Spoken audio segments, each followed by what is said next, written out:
Hello po, mapagpalang araw sa ating lahat po. Today po magluluto po ako ng adobong pusit sa gata. Ayan. Ito po yung aking mga gagamiting ingredients. Meron po tayo ditong wash sugar, oyster sauce, suka, toyo, konti lang po yan. And then po sibuyas, magic sarap, paminta, laurel, luya, bawang, yung ating pong bida, yung ating pusit, gata, paminta powder, and then po, mantika. Ngayon po, eto, mainit ang ating kawali. Mag-start na po tayo maglagay ng mantika. Unahin po natin itong luya. Lagyan po natin ang bawang. Lagyan na po natin ang sibuyas. Pwede po kayo maglagay dito ng sili. Pero ako hindi na po ako maglalagay ng sili.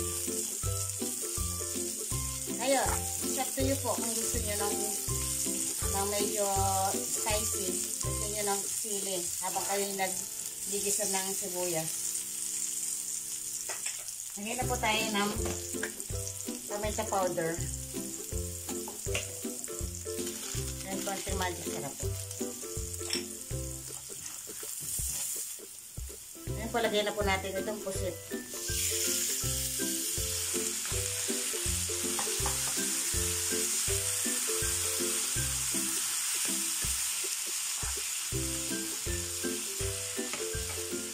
Ang pusit po, huwag masyadong overcook kasi matigas. Lagyan na po natin itong toyo.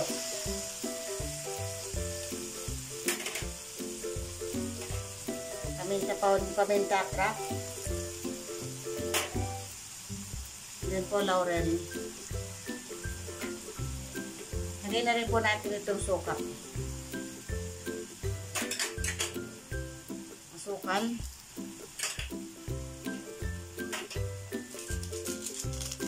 Konting magic sarap.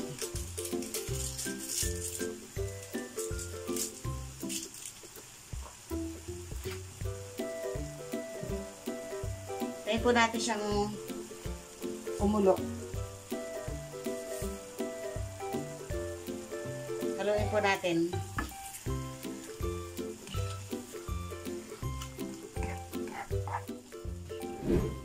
Bango. Nakakagutom.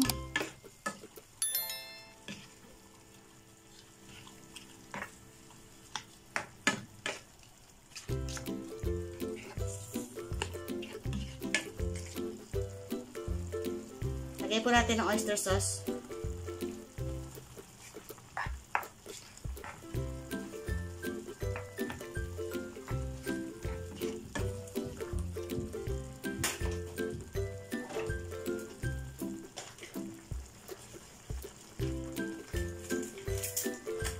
Lagyan na po natin ang ating gata.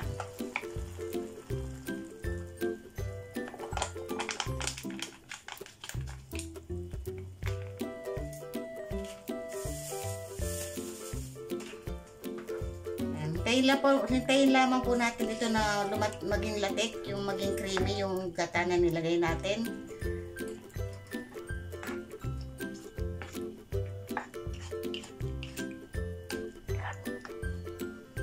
Takpan po natin ngayon. A few minutes later. Ito po, buksan natin.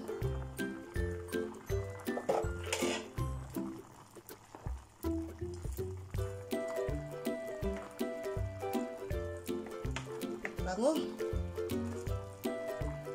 Makulang po.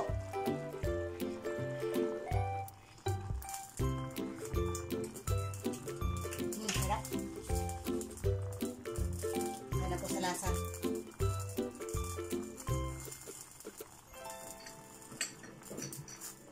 Lagyan natin ng konting patis.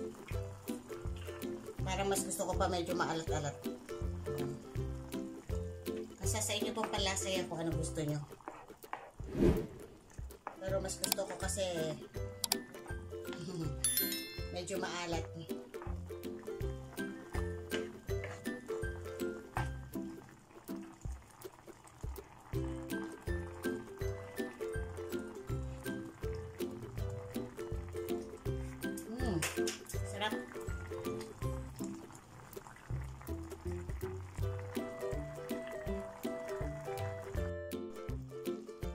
na po yung ating nagawang adobong pusit sa gata. Patayin na po natin ang apoy.